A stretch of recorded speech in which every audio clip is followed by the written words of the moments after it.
Hi friends, कैसे हो आप लोग। स्वागत है आपका अपने channel math research centre Aryan sir पर। तो फ्रेंड्स, आज फिर से लेके आया हूँ श्रापित बंगला का अगला भाग, अगला एपिसोड नंबर 8। तो चलिए कहानी को शुरू करते हैं। नेहा लगातार भाग रही थी और तीसरे फ्लोर पर पहुंचते ही उसने वहां पर एक कमरे का दरवाजा खोला और उस कमरे में नेहा ने अपने आप को बंद कर लिया और प्रीति नेहा के पीछे पीछे भागते हुए आ रही थी और उसने देखा नेहा ने अपने आप को उस कमरे में बंद करने के बाद दरवाजा अंदर से बंद कर लिया है और प्रीति उस कमरे के पास में पहुंचते ही बाहर से ही नेहा को आवाज लगाने लगी, नेहा नेहा दरवाजा खोलो, नेहा नेहा दरवाजा खोलो। प्रीति लगातार नेहा को आवाज लगा रही थी और दरवाजे को पीट रही थी, लेकिन नेहा को शायद इससे कोई फर्क नहीं पड़ रहा था क्योंकि अंदर से नेहा का कोई भी रिस्पॉन्स नहीं आ रहा था। प्रीति रोते हुए दरवाजा पीट रही थी, लेकिन यह कैसे हो सकता है कि प्रीति के इतना आवाज लगाने और दरवाजा पीटने के बावजूद नेहा को सुनाई क्यों नहीं दे रहा था। प्रीति पागलों की तरह अपने हाथ पैर जमीन पर पटक रही थी और जोर जोर से रो रही थी। तभी अगले ही पल एकदम से उस कमरे का दरवाजा अपने आप ही हल्का हल्का सा खुलने लगा और प्रीति अपनी नजरें गड़ाए दरवाजे को देख रही थी और कमरे का दरवाजा जैसे ही खोला वैसे ही प्रीति कमरे में जाने को हुई। तभी ऐसा लगा किसी ने प्रीति के दोनों पैर पकड़ लिए और प्रीति के पैरों से ही उसे कमरे में खींच लिया और कोई उसे घसीटते हुए खींच रहा था कि तभी उसने प्रीति को एक झटके में उस कमरे के अंदर पटक दिया और दरवाजा अपने आप कमरे का बंद हो गया। कमरे में तो काफी अंधेरा था, लेकिन उस अंधेरे में भी प्रीति को साफ साफ दिख रहा था क्योंकि उसके बगल में ही वो कटे सर वाली औरत खड़ी थी और उसके पास में ही यही कटे सर वाले उसके दो बच्चे खड़े थे जो प्रीति को कई बार दिखे थे। प्रीति घबराई हुई तो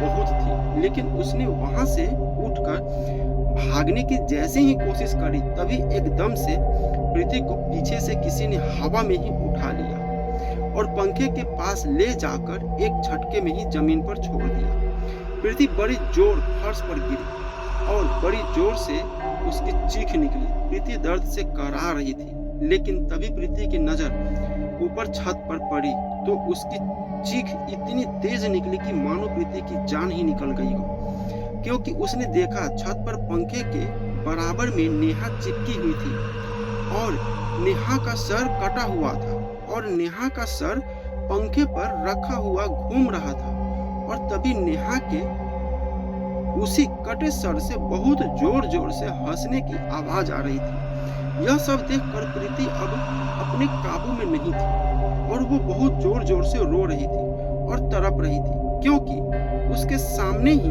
उसकी बेटी की ऐसी हालत अब उससे देखी नहीं जा रही थी।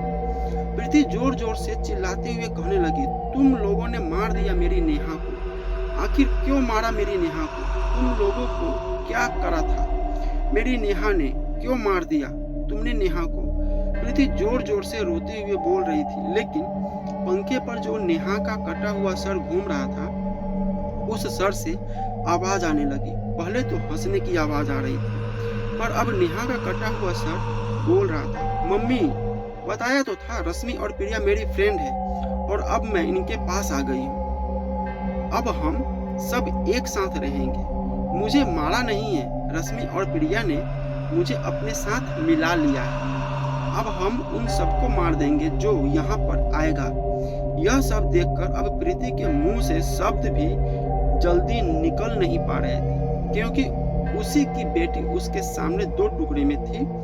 उसका धड़ अलग था और सर अलग पंखे पर रखा हुआ बोल रहा था। प्रीति को समझ नहीं आ रहा था कि यह क्या हो रहा है। तभी नेहा का कटा हुआ सर फिर जोर जोर से हंसने लगा और बोल रहा था, अब हम सबको मार देंगे जो इस बंगले में आएगा, सबको मार देंगे क्योंकि यह बंगला रश्मि और प्रिया लोगों का है और अब मैं भी इनके साथ ही हूँ। इतना बोलते ही नेहा का सर एकदम से आकर प्रीति के ऊपर गिरा और प्रीति के हलक से एक बहुत जोरदार चीख निकली और तभी प्रीति की आंखें खुली तो उसने देखा वो तो अभी भी अपने बेड पर ही लेटी हुई थी और तभी उसके चीखने की वजह से संतोष की आंख खुल गई और संतोष ने उठते ही प्रीति से कहा, क्या हुआ? तुम इतनी जोर से चीखी क्यों? क्या हो गया? उसके बाद प्रीति ने रोते हुए संतोष से कहा, नेहा कहाँ है? फिर संतोष ने कहा, अरे यह तुम्हारे बगल में ही तो लेटी है।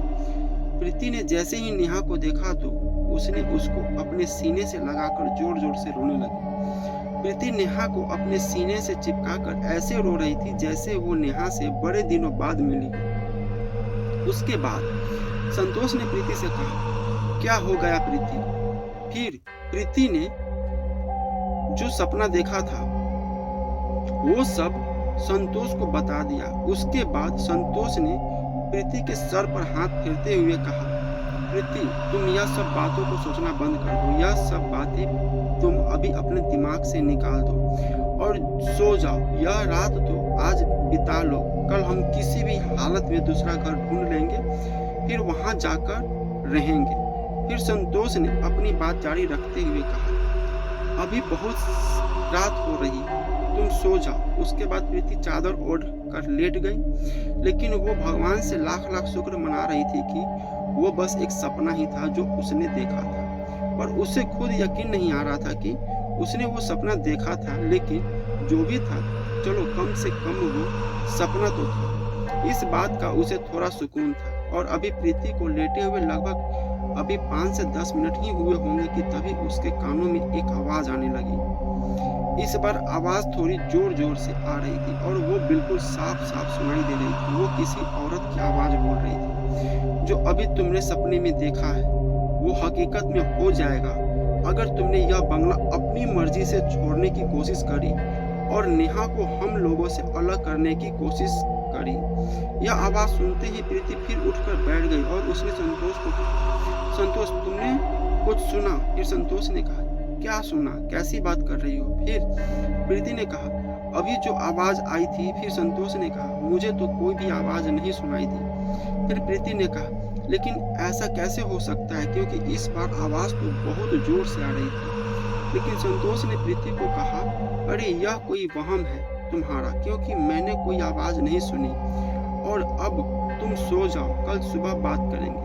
उसके बाद प्रीति फिर लेट गई और सोने की कोशिश करने लगी, लेकिन उसको नींद नहीं आ रही, क्योंकि उसके दिमाग में बस यही घूम रहा था कि एक तो वो बुरा भयानक सपना और दूसरा वो जो उसको अभी आवाज आई थी। यह सब बातें है उसके दिमाग में चल रही थी कि काश हम यहाँ आए ही नहीं होते। इसके आगे की कहानी अब अगले एपिसोड में। तो फ्रेंड्स कैसा लगा स्टोरी प्लीज कमेंट करके बताइए और हमारे चैनल को सब्सक्राइब जरूर कीजिए। मिलते हैं अगले स्टोरी।